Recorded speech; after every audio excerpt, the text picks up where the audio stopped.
Hi, this is Welcome to Self, and I'm your host, Dr. Hayley D. Quinn, fellow human, business owner, and coach for women like you who want to increase your own self-care and self-compassion, change the relationship you have with yourself and your business, and elevate your business to a new level so you can live the full and meaningful life you desire. Welcome to Self is a podcast for women business owners. It is a place where you can come and learn about the practices that will assist you as a business owner, get tips on how to engage in your business in a way that is sustainable for you. Realise that you're not alone in the ways that you struggle, and have your curiosity piqued on various topics as I chat to wonderful guests and bring you solo episodes. This is a place to remember that you are human first and have different tasks in your business and different roles in your life that need your attention, and for that you need to take care of yourself in the best way you can. This is a place of nourishment, growth, and helpful information. A place where you can learn ways to assist you and your business to thrive.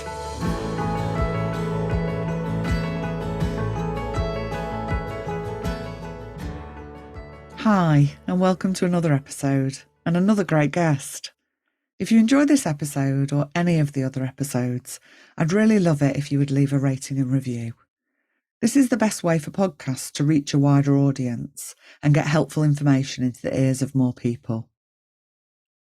I met my next guest during our undergraduate studies many years ago, and from there we have formed a beautiful friendship and also support one another as business owners. While she studied psychology, her career took a different turn, and she is a brilliant bookkeeper and a whiz when it comes to systems and strategies for business.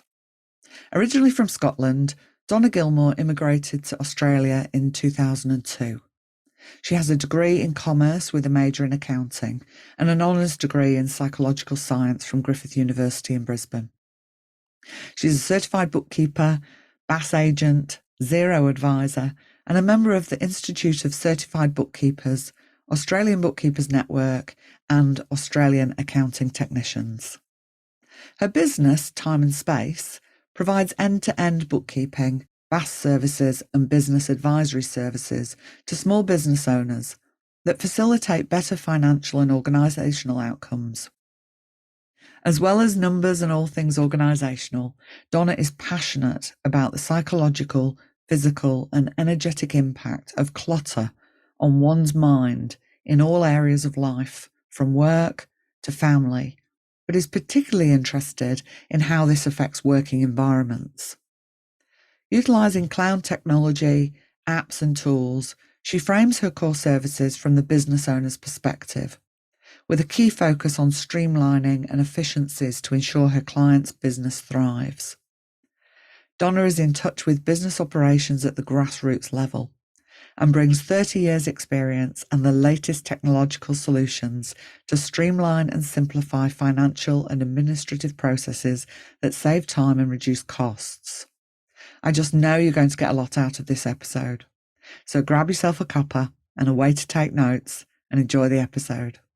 It is my absolute pleasure to invite my dear friend onto the podcast.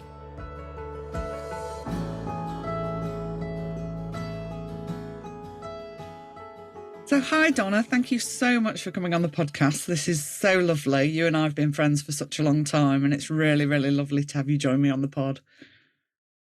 Oh, thank you so much, Hayley, for having me on. You know, this is my very first podcast. I feel so grateful.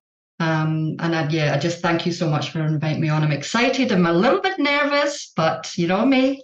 I'm happy to be on and discuss systems and processes. I love them. Fantastic. And I'm very glad to be your first, and it's very lovely, and I will take care of you, I promise. Could we start with you telling us a little bit about yourself and what you do for your work roles? Yeah, sure. Well, I am a certified bookkeeper.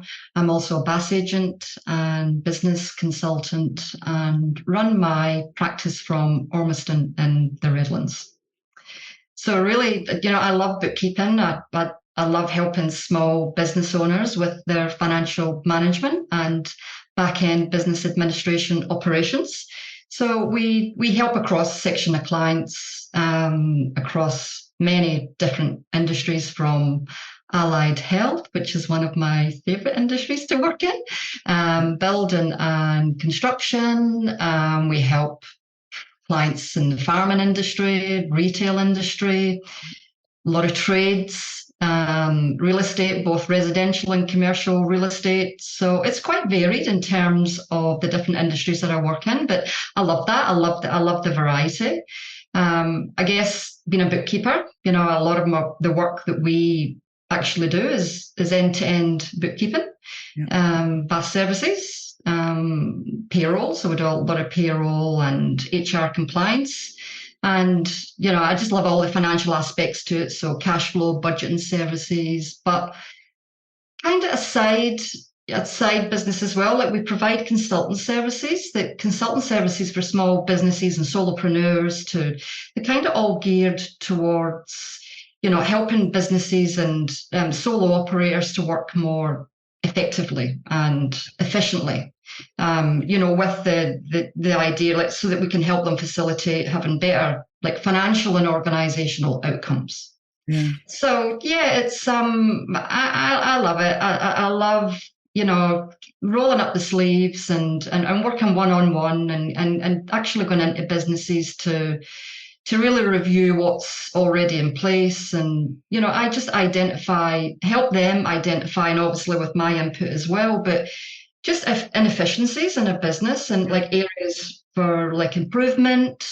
We help implement systems and processes and even policies, just to really assist with streamlining all the finance and administrative functions. Yeah, fantastic. So you've gone into bookkeeping. I mean, you did a double degree when we were at uni together. But have you always had an interest in sort of numbers and business? Because you did psychology as well. So what sort of took you down the path of starting your own bookkeeping business? Oh, I have always loved numbers. It's just I remember, I've been, honestly, you'll laugh. I've been budgeting from a very, very early age. I've always loved figures. It's just something that I've just kind of always been good at. And even though, I've always been in business, I was a buyer, I was a buyer, when I started my career. So I've always been kind of finance, administration, procurement, but it's always involved numbers. Across the way, I've been an assistant accountant, I've been a finance administrator. I just really, really love working with figures. And even although, I did a business degree, that was really the degree that I did. It was an accounting degree. I started off doing that, and really, really enjoyed it. And then, I loved being at uni. I loved learning. I'm a lifelong learner. So, when the opportunity came up to do the psychology degree, I was very excited about doing that too, and just combined them. But that just wasn't the path at the end of my studies. That wasn't the path that I took for a variety of reasons. I don't regret doing it, but I just went back to business and went back to numbers and went back to working in finance departments. And it's just one of my strengths. I love it. I absolutely love it. I love everything about it. I can see it and hear it in you. And I'm very glad that you chose to do the psychology degree, because I got to meet a beautiful friend through that. And I love that you then realised that actually my strengths are with my numbers. That's where I feel at home. That's where I want to be. And you've gone on to build a business. And you're an absolute whiz with systems and processes. Why do you think these are so important? Oh, thank you for saying that. Well, everybody, people will say, oh, what are systems and processes? And I think first, I think we need to separate the two in terms of what systems and processes actually are, because they're often used, the terms systems and processes, they're often used interchangeably, but they're really quite distinct from one another. I always kind of pull it back to the context of a business, because systems is huge. You think of systems as the healthcare system, the schooling system, but I always kind of bring it back to the context of business. And I think systems, it refers to a structured and coordinated like arrangement of your people, your processes, your resources, and your tech that, and all that combined together to achieve like a specific purpose, Yeah. specific business objectives or goals.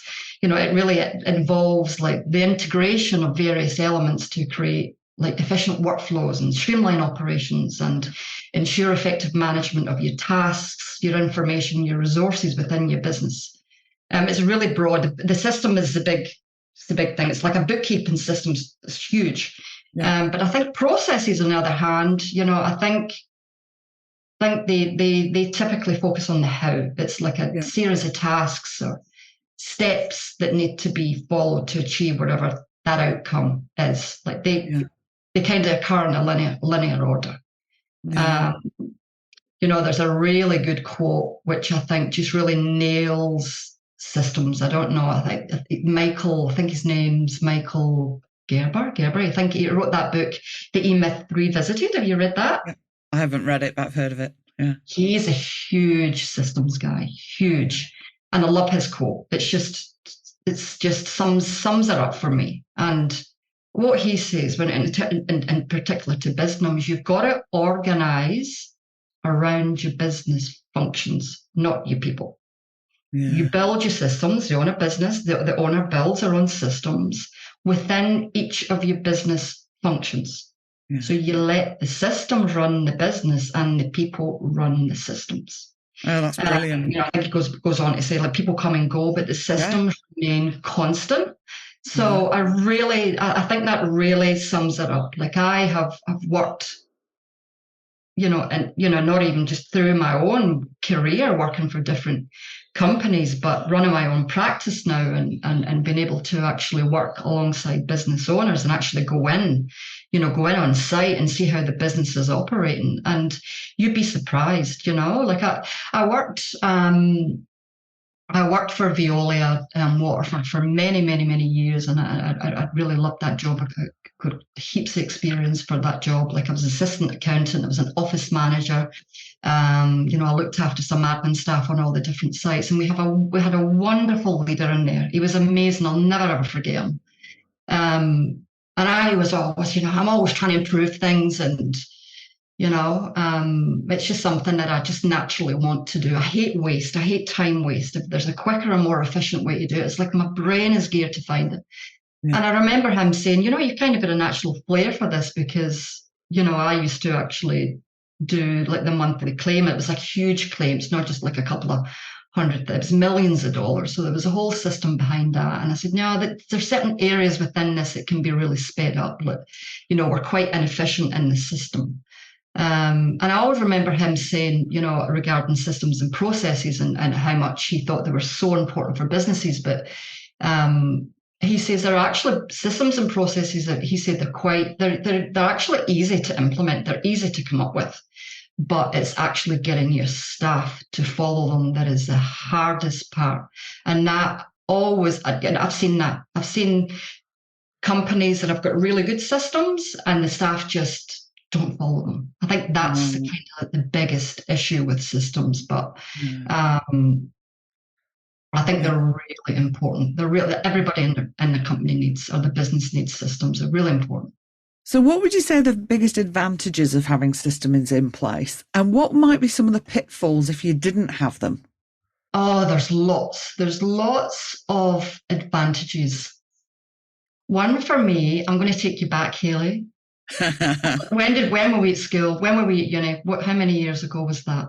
Hang on. I'll look at my degree. When did I graduate? Would it have been 15 years ago? At least, yeah. At least? More than. I was thinking about it the other day and my boy was very little. So I started in 2003. So depending what year I was in when we met. Yeah. Anyway, many years ago. It was at least that. Now, you really introduced me to mnemonics, right?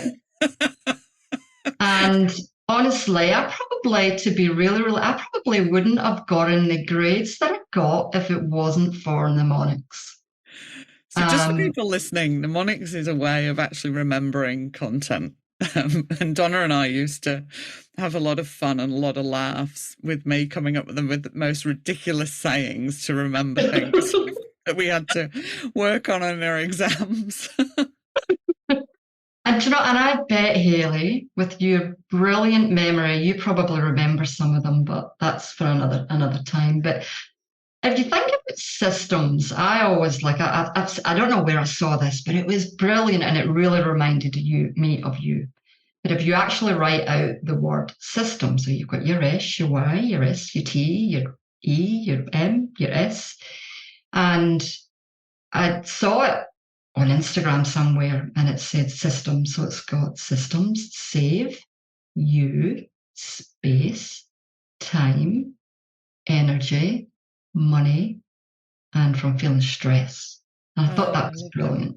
It's really good. And I always go back to it. Yeah. But I think for me, the biggest advantage for businesses is they save you time and money. Yeah. You design them to eliminate unnecessary steps, and you design them so that you're reducing like duplication of efforts. Yeah. I think that's one of the biggest ones for me. Yeah. And I'm really huge on being organized in businesses. I just the time that you can waste if you're not organized, it's just very, very costly to businesses.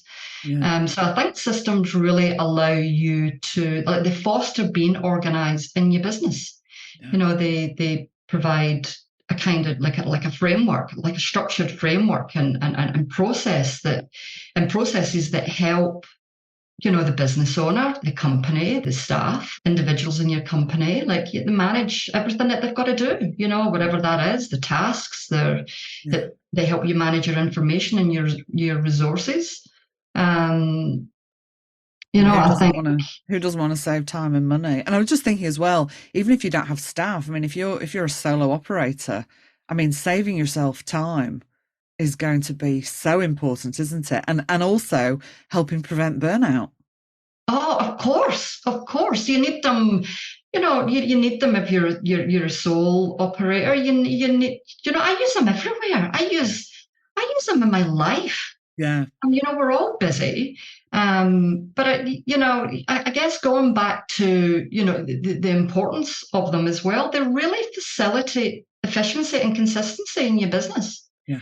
When you've got, we've all got different tasks. We all do. We're all in different industries and have different tasks. But when you've got your tasks and they're getting carried out and they're following whatever established systems are in place, the end result is predictable. It's to your standards, to a high standard.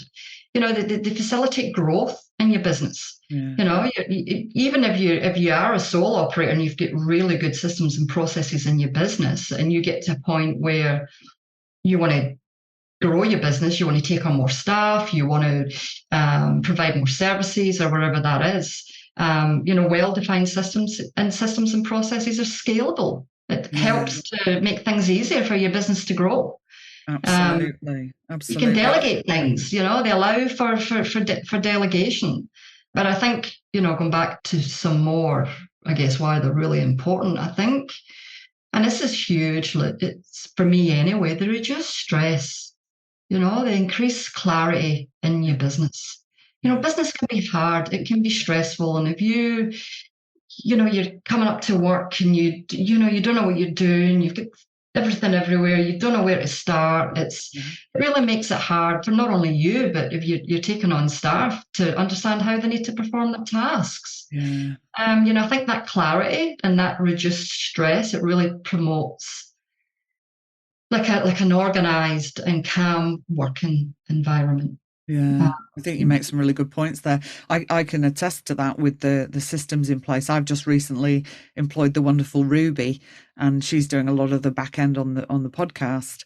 And I have that all set out of exactly how that has to be done. So it was a case of giving her the document and saying, okay, let's just sit together and go through this once. And now she's just able to do that because there is a very consistent system in place for how this needs to be done.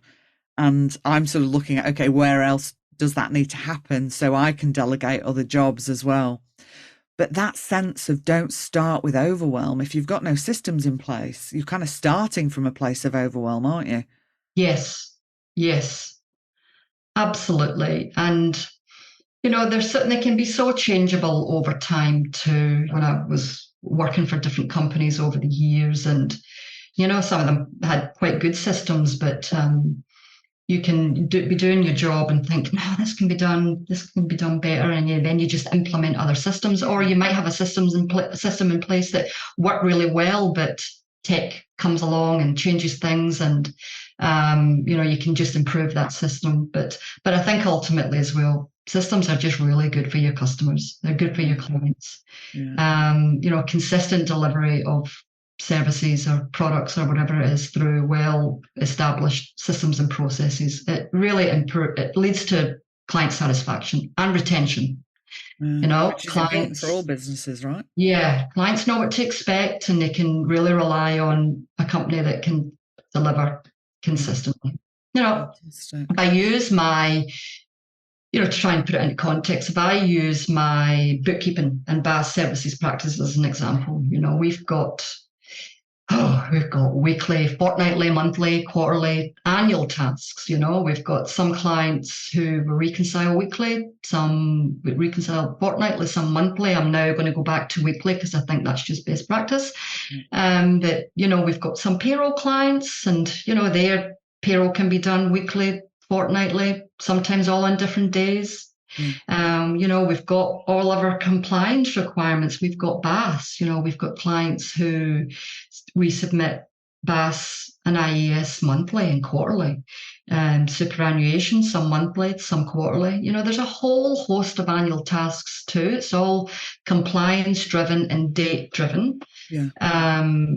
We've got end of month tasks. Your bookkeeping just doesn't you just don't get to the end of the quarter and everything's done. Hey, there is actually a very systematic approach to bookkeeping with end of month bank and credit card reconciliations, and you've got to review, you've got to repair, you've got to lodge the BAS.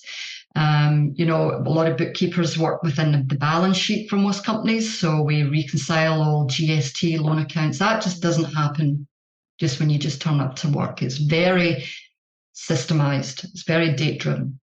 And that for me, maybe when I was starting off and didn't have very many clients, I could maybe remember dates, because the dates, you remember when things need to be submitted. But as you grow, those deadlines, those amount of clients that you service, and it's just too much to remember. Yeah. It's not practicable to run your business from your head. You've just got to have good systems.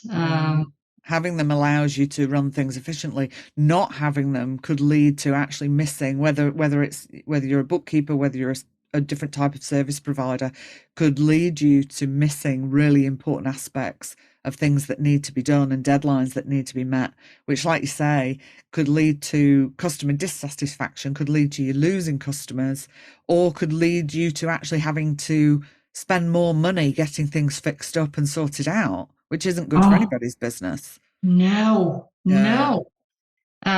We've got our own kind of bookkeeping. You're going back to systems. We've got our own bookkeeping system, and it's a system that organizes and streamlines our entire end-to-end bookkeeping processes. Yeah. It's pretty structured. It's pretty precise. Bookkeeping's very precise. It's a best practice approach to bookkeeping. So my clients always know that their records are correct and up to date. And as a business owner managing a bookkeeping practice, I know that the bookkeeping for my clients is done the same way every day. Yeah. I've got a particular way that I do bookkeeping. I can't remember who said this, but just one of my colleagues.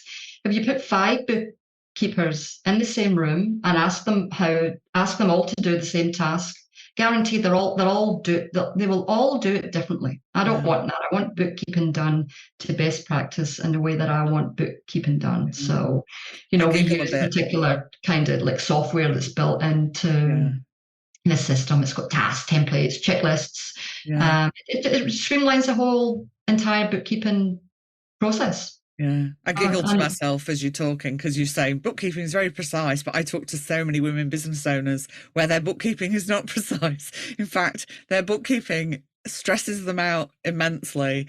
They hate it. They don't like numbers, or it's just not the way their brain works.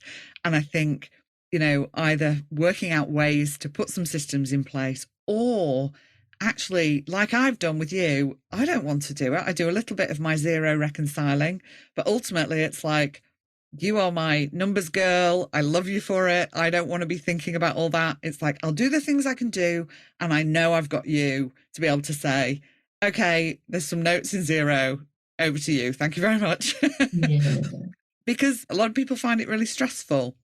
But I'm no, wondering, yeah. just to move on a little bit from that, is what do you think would be some areas that might be helpful for our listeners to think about, both within their work, but also in terms of their personal admin? Like maybe some little key areas that they could be thinking about. These would be good areas to sort of set up some processes or systems for themselves. In terms of bookkeeping, or I mean, you kind of do more than that as well, don't you? In terms of the way you think and strategize with stuff. So I know you've talked before about making sure all the passwords are in a place together, and different sort of things where you're kind of managing kind of either work or life admin, where some of this kind of more strategic thinking could be helpful. yeah, like I think, it's a tech world these days. So I Yeah. think we're really lucky to live in a time when there's so many great apps and software platforms that can really help you maximize efficiency and minimize waste in your business. I think some of the systems to get down pat straight away that will save you time and money immediately is just to really look at your financial management aspects of your business. Yeah. And I'm just going to be really cheeky here. Hire a bookkeeper. You It's not know, cheeky. if It's wise advice, I think, coming from if somebody that you hires a do, bookkeeper. yeah, if that really stresses you out, like I've got clients, Haley, that most of them I'm end to end for them. It's a minority of clients that like to do a little bit of it themselves. I've got clients who don't even go in and look at it. They just let me deal with it. Yeah.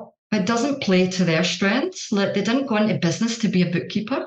Yeah. You go into business and you've got all these hats to wear.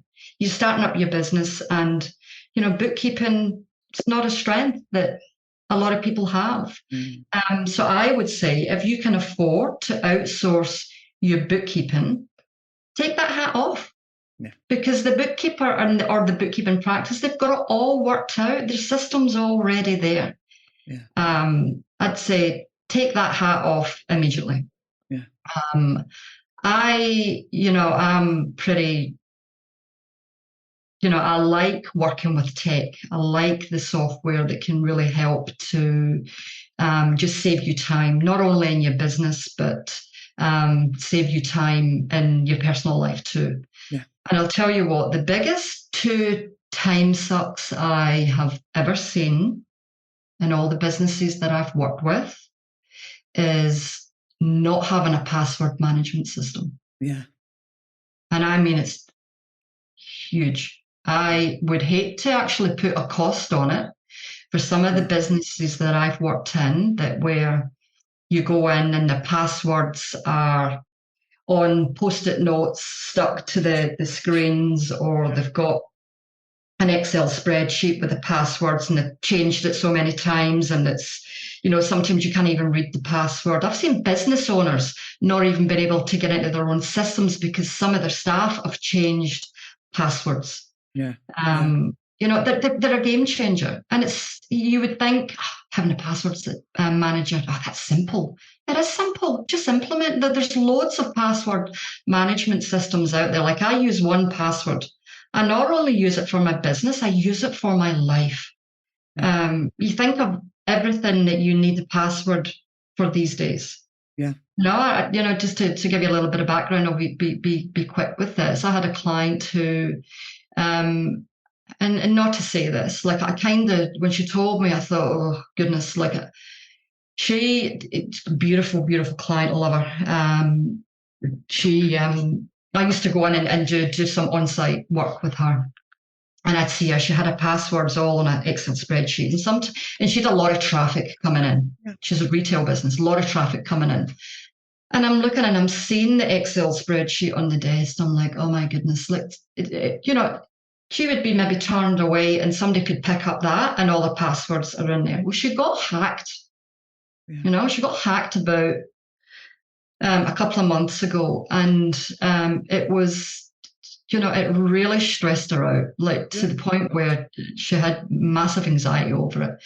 And she called me up and she said, okay, I'm listening. Can you come in? Can you set this up? And listen, it's one of those jobs. It's, if you've not got a system in place and when you operate a business and you've got, let's say you've got 150 plus passwords, it's not quick to go in. It's not like a day's work. It's a few days work.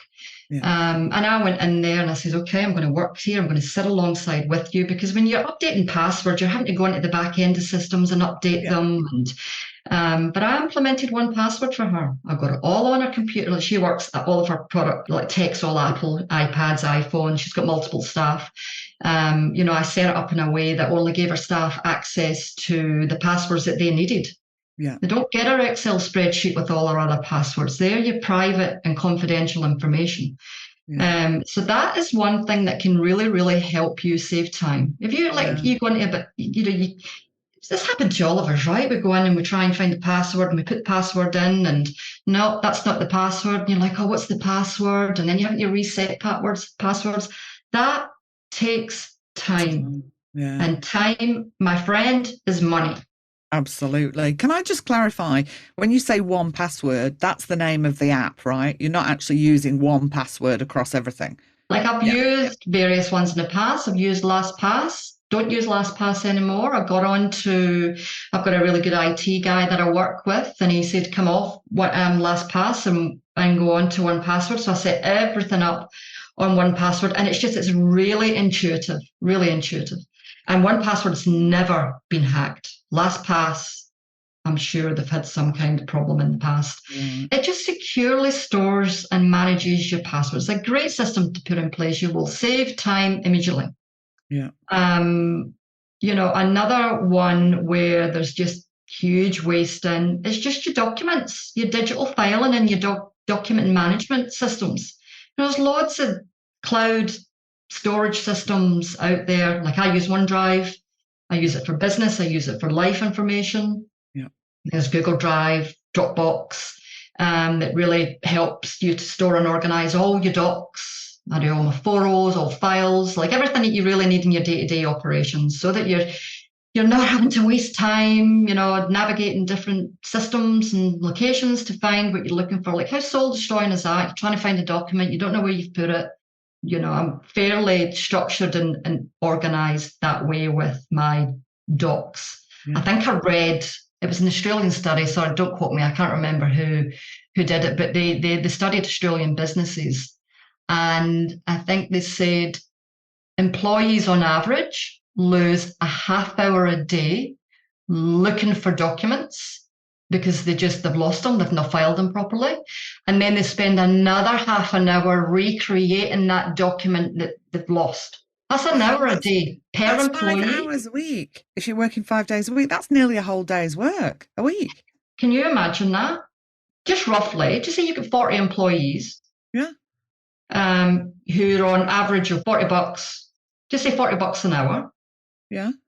Just say they're losing half an hour a day. What's that? Yeah, 40 employees, $40 a day, 2.5 hours a week. 2.5 hours. $40 a week. So $4,000 a week. Times that by 48. $192,000. $192,000, and I'm only being conservative here. That's not like half an hour. They're having to take half an hour recreating the document, double that. Yeah, holy moly. Huge. It's huge. Wow. So these things, I guess the point in this then is these systems are really important. Hey, even if it's only for yourself, if you're spending 5 hours a week that you could be spending seeing a client or doing something else that's going to make you some money in your business. This is really, really important stuff, isn't it? It is. Yeah. I can be pretty anal about things. Even a keystroke for me, you see, if I can reduce my keystrokes, that's time. Time is everything. We're running businesses. We've got a life. We've got kids to raise. We've got our Yeah. personal life. We've got dogs to walk. We've got food to make. I'll do anything to save time in my business. And everyone can do it. It's not Yeah. like people say, I'm not organized, I'm just not the organized type. I really think you're not born with that ability. I think it can be learned. Yeah. If you use the right tech, if you commit yourself to being Yeah. organized, if you put systems in place in your business that facilitate that, you'll get really good at it. And And when you you can get start putting help. it into money of what you're losing, like you Yeah. say, yeah, it's not only that staff member losing all that money and time, but that time can be used elsewhere in your business to earn you money, Yeah. getting Absolutely. you money through the door, revenue activities. So I Or think you they're could be, two, or you two could be big ones. finishing, yeah, or you could be finishing up work earlier and going home to be with your family or going to do something that actually brings you some joy outside of work. So, I mean, I think, it's time and space and money, isn't it? So Yes. you run your own business, you assist with your partner's business, you have a parenting role as well. You've got lots of different hats to wear. What do you find is the biggest challenge in being a working parent? Because I think a lot of people listening are working parents. And how do you take care of yourself? Or how do you try to take care of yourself? Yes, try. uh, it's challenging and it's always a work in progress for me. Yeah, I think the biggest challenge for me always comes back to, just finding a really healthy balance between work, family, and self. yeah, And people say, oh, there's no such thing. It's a myth, work-life balance. But, I think juggling everything can be really demanding and I don't always get it right. And I'm still really trying to find that sweet spot, but it's hard. I think running a business really requires a lot of your time and a lot of commitment. And I've chosen this for myself. I've chosen to run my own business, so that's with me. But sometimes you just don't get to clock off at 5.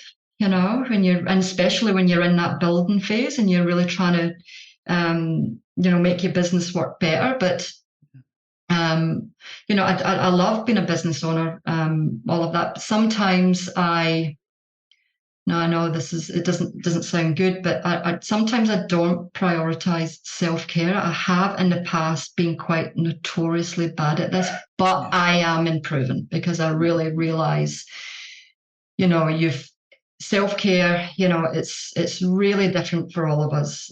We all know intellectually that we've got to eat well, we've got to exercise, we've got to get enough sleep. It's essential for overall health, the well-being. And that's, I really try to always get that right. But I also like to incorporate other self-care activities into my life that fill my cup, yeah, and that restore me. You know me, Haley. I'm introverted. I'm actually really quiet and quite shy. So relaxation for me is really being able to carve out time for me.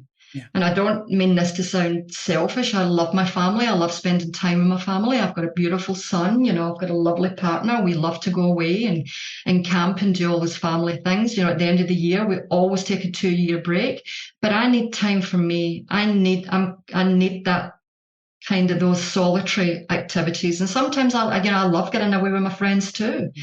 I love doing solitary things. I love just being sitting in, whether it's something simple like reading a book or yeah, just being able to go to the shops and you're not getting rushed. Oh, can we go now? Like, yeah, just all those things that really, I guess, really fill my cup up and restore my energy. yeah. I try that, Fantastic. but I don't always get it right. I don't, but You're a I'm human being, getting right? better. I really Yeah. am getting better. And I think the work-life balance can be a tricky kind of phrase that we use. I think it's more of a blend of what we have to do. I don't know that we find balance. Balance will kind of mean there's these two things in equal status, and I don't think we can do that. I think we have a blend of, work, life, and ourself. Mm. And people that have listened to the podcast or follow my work know that for me, I think self-care really is this deeper, more courageous thing that we do where we're in relationship with ourselves in a very different way. And it sounds like you tune into what you actually need as an individual. And yes, we need to eat well, we need to sleep well, and that's going to mean different things for different people as well. And how much other stuff we need is going to be very unique to who we are and how we operate in the world. So I think it is Yes. that thing of understanding yourself better, getting to know yourself better, certainly prioritizing that where we can, makes such a difference. I know it has for me in my life and the women that I work with. So, and remembering we're Yes. human, we're not always going to get it right. There's just no way in the world that we can do that. It's just doing your best you No, can, isn't it? that is very true. And I love a phrase that you use, like we're human first. Yeah. And I think for women as well, it's actually giving yourself permission to Yeah, stop. absolutely. And I don't think we're all good at that. We serve, we've got businesses and we serve our clients, we serve our family. I know sometimes I've really put myself to the back burner, and even the little things like, in the mornings, I've got a 12-year-old, got to get him out the door, he's getting better at it now, but got to get his lunch prepared. And there's something I've started doing now. I've kind of reversed that. Yeah. I get myself ready first Mm. now, and I prepare my lunch Yay. first. And then, I'm getting good at starting to, organize all his lunch anyway. I've still got to put, he likes me making his sandwiches and things like that. But, previously I would sometimes be running to work, and because I've been looking after everybody else, I've forgotten about myself. I don't do that anymore. It's like I've got to I've got to look after myself too. Yeah. So Yeah. that's why I just go, no, I need time out. I need time away. I need to look after myself. Yeah.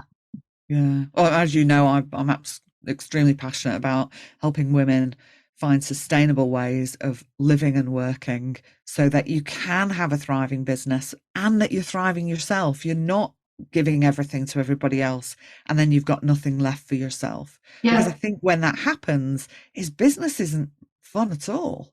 It's just really hard work. No, it's not. It's not. It's just I always felt there's a book, I can't remember the author. It's called the Russian Women's Syndrome. And that was me.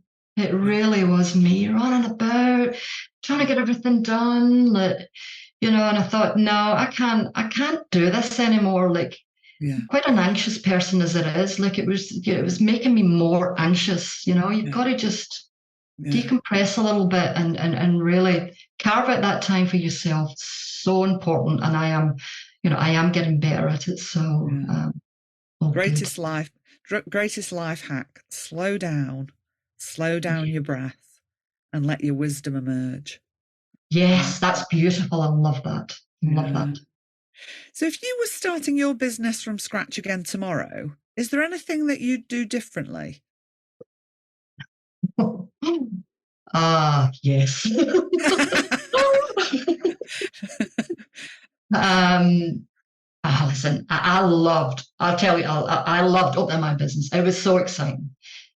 Even though the challenges that come with opening a business, we've got to wear all these hats and they don't always play to our strengths. For me, I think I was quite fortunate because, my background is finance Yeah, administration. I've done that nearly all my working life, I guess. So that side of the business was relatively easy for me. Like, I knew bookkeeping, I knew compliance, I knew software, I knew how to streamline and organize my business.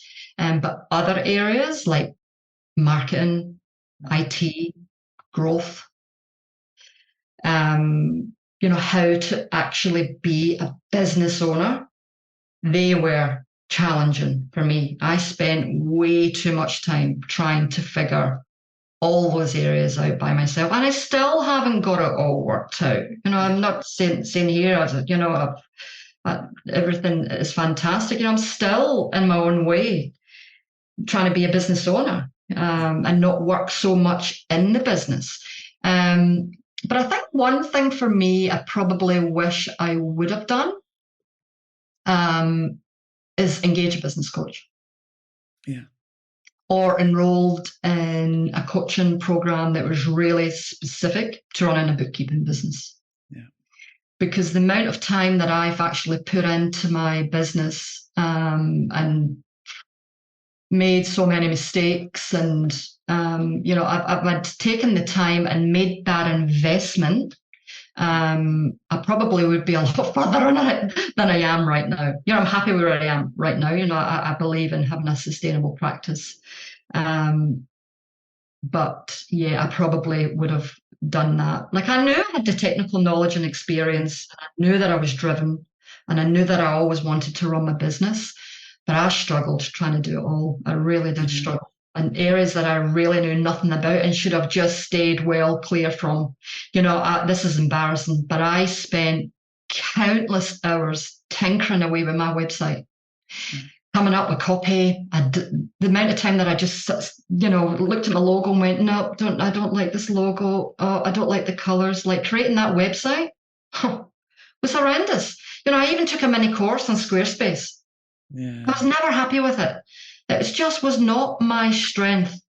I eventually, as the income started to come in my business, I just made the investment and got this amazing web designer who did all of that for me, and she really just did produce all my branding, and I'm happy with that. But I think it's really it's an investment engaging someone, or a programmer or a coach to really help facilitate and get a real good kickstart, to your business. Don't feel that you've got to do it all by yourself. You've got to reach out. That's my biggest advice. I just, I don't like asking for help. It's just, I try and figure it. I try and figure it all out myself. And that's something that I've really had to relinquish. Because we all need help in different ways. We've all got our unique skill set. But other areas, I just kind of outsource it now, because I don't have the time to tinker away. It stresses me out when I don't know what I'm doing. I'd rather just someone else help me. Look, I think you make some really good points. I've worked with business coaches for a number of years now and find that really helpful. Obviously, I work as a business coach and I love helping other women work with that. But I think having somebody to talk about ideas and look at your blocks as well. Yep. One thing I'm going to say, which people might find a bit prickly, but you're saying, like, you're tinkering with your logo and you're tinkering with the website. I think there's tasks as business owners, particularly as women, that we spend all this time, one, because we don't like asking for help, we find that hard, but also some of that stuff can actually stop us stepping into our power and actually running our businesses properly. It gives us this, I am doing something that needs to happen in my business.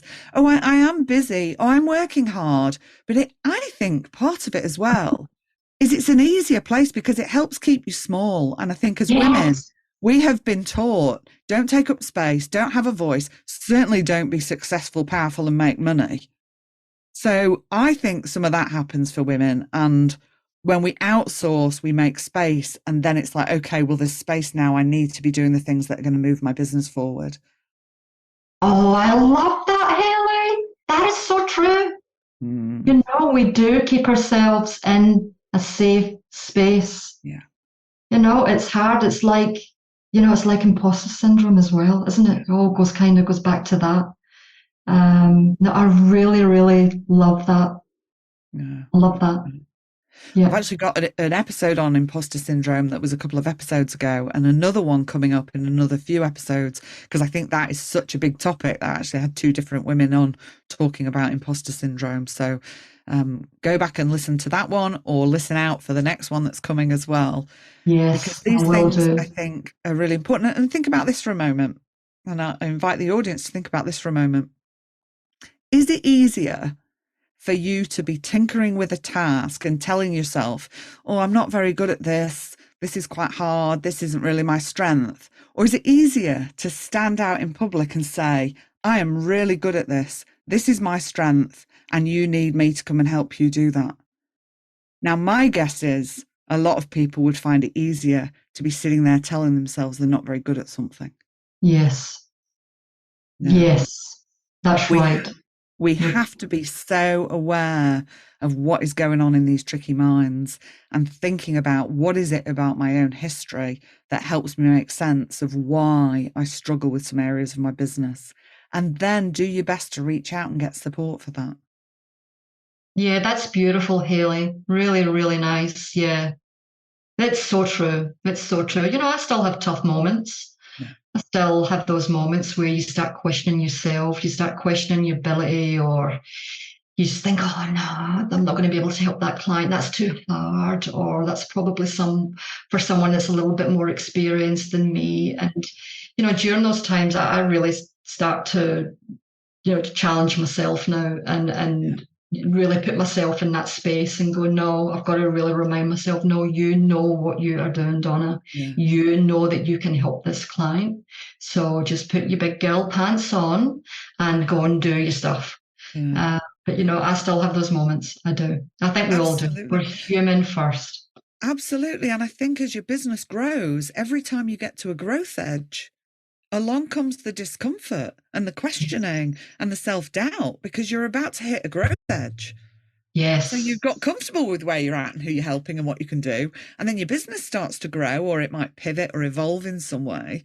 And then there's this thing again of like, oh, but am I okay for this next bit? I mean, I think that happens to all of us. I think if you spoke to some of the most successful people out there, they would say the same. Yes. I think running your business isn't just about growing a business. It's about growing yourself as a human being as well. Oh, absolutely. The amount of growth that I feel that I have gone through in all these years, and I'm still growing, and I love growth, but I'm not where I was 2 years ago, mindset wise, business growth. Like I just think it's always good, as much as uncomfortable as it is, you've got to challenge yourself. You've got to put yourself in those challenging, whatever space that is. I had one client recently, I'll very quickly say this, and I didn't really want to take the client on initially because sometimes you just get a bit of a feeling, but she was quite desperate. And in the end, I thought, I feel a bit sorry for her. I can probably help her. But it was an on-site job, which I don't do a lot of, and there was just parts of it that I just wasn't quite sure about. But then I thought, no, go in, you can help her. And I went in, and it's been wonderful. I came out of that thinking, you very nearly said no to that client for whatever reason that was, because I was personally feeling something myself about my confidence or ability. But here you are, you've gone in there, you've been able to really help this client. That client is so grateful for you now. And you're still working with that client now, and you're still helping. And so I think go for it. You might be nervous to begin with, but always back yourself. Always back yourself. That's what my husband's always said to me. Just back yourself, Haley. Back yourself. So if you could meet your 80-year-old self, this is one of my favourite questions I ask everybody. If you could meet your 80-year-old self, what do you think she'd say to you? That is a really emotional question, hey? Oh my God, I think you're going to make me cry asking that. It happens on the podcast. Oh my God, Haley, that is so emotional. I think first of all, she would say, good on you. Good on you for all of your achievements in life. And for always backing yourself. I think she would encourage me to live without regrets, to take risks, and to always try and make decisions that are aligned with my true desires. Yeah. Oh, that's so beautiful. Yeah, I think, it would be, there'd be probably a final message to say, always look after yourself, Yeah. and your health, and that your mental and physical well-being will always be your biggest priority. Yeah. Yeah. Very wise, your 80-year-old self. Yes. Oh, Haley, my goodness. Ask me questions like that on the podcast. I think it can be really a really good exercise for us to check in along the way. What would my 80-year-old self say to me about this particular situation, or, this choice I'm about to make, or how I'm going, particularly when we're feeling like we're not going so well. Because I think one of the things I do in my group with women business owners is we focus on celebration as well. Because I think as women, particularly, we don't do that. We don't shout from the rooftops when we've done something great. We don't tell people when we've got little wins or big wins. So that's something I encourage a lot. And I think when we connect with our future self, we can often connect with all that stuff. Like you said, good on you for all the achievements you've had through your life. And they've been so many. I mean, I've been very fortunate to witness a lot of them, and it's been a beautiful journey. Oh, thank you. Thank you so much. It has. So finally, before I ask you the very last question, if people want to find out more about you or get in touch, where can they find you, engage with your work, make contact? I'll put them in the show notes as well. Yeah, just jump on the website. There's a contact form on the website that comes through to me. So just the website's www.timeandspace. So that's TIMENSPACE.com.au. I can be emailed as well if you want to email me at info@timeandspace.com.au, or just call me. I can be called on my mobile number, so 0425 403 411. I might not always get to the call straight away because I've got client work, but I'll always get back to you. Yeah. And hopefully you have good boundaries around that. So you're not always going to reply straight away because you've got good boundaries in your business. Yes, when I am in a client's file, that's where my brain is. That's where my focus is. So I try and minimize as many interruptions as possible when I'm in the flow. Yeah. So if you were able to give one piece of advice, what is it that you'd like our listeners to most take away from what we've talked about today? I think it would probably be like running a business is not a science. There's not a one size fit all approach. I think find out what works for you and your style and run with that. Yeah, fantastic. I think that would be my biggest message. Yeah. There's a lot of people that say, oh, you've got to do it this way, or you've got to do it that way, or you don't got to do it anyway, but the way that you want to do it. Yeah. And you might need a little bit of help with that. You might need, and someone coming in and maybe helping you around that. But it's not I don't think it's a one size fit all approach. Yeah. Absolutely. I'd fully agree. Donna, it's been an absolute pleasure. I'm sure there's lots for people to think about, lots of things they can think about in terms of what they're going to do to put some systems and processes in place for their business. Obviously, if anyone wants to reach out to you, I'll put the details in the show notes. It's been an absolute pleasure having you on the podcast. And thank you again for coming on. Thank you so much, Haley, for having me on. I am so grateful for that. It's been awesome, and I was so nervous, and I don't even feel nervous now. It's good. That's fantastic. Lovely to see you. Talk again soon. Okay. Speak to you soon. Bye. Thank you for sharing this time with me today. I hope your time here was helpful and supportive. If there has been something in this episode that you've found helpful, I invite you to share it with another person you think might benefit. If you've benefited in any way from the podcast, please do me a favour and show my pod some love by giving it a 5-star rating and review. Ratings, reviews and shares really help to increase awareness and reach of the podcast, meaning I can spread helpful information more widely. All reviews are welcome and much appreciated, as I know they take time out of your day. If you'd like to be notified when the next episode airs, please use the link in the show notes to join my mailing list. If you have any particular topics you'd like to learn more about, or guests you'd like to hear from, please reach out and let me know. I'd love to hear from you. Music and editing by Nissa Ray. Thanks, Nissa. I wish you all well in your relationship with yourself and your business, and may you go well and go gently.